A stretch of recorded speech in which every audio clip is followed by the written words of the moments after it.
Good day kabayan, isa ka rin ba sa naghahanap ng extra source of income gaya ko dito sa online?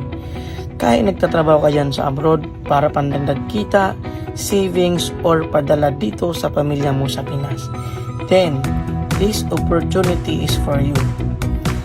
Ang task mo lang dito is mag-set ng appointment to local, international clients. Don't worry, online lahat ng transaction natin dito. Scripts are provided. Ang kailangan mo lang ay dapat may cellphone ka at syempre internet connection. Dito, posible ka kumita ng 20,000 to 50,000 a month. Extra income po yun. Depende pa yan sa effort mo. Ngayon, kung gusto mong malaman paano ito sisimulan at ibang detalye nito, mag-comment ka lang sa video na to para isa ka sa ma-assist ko and ma-priority ka para dito. See you in my inbox. Bye bye.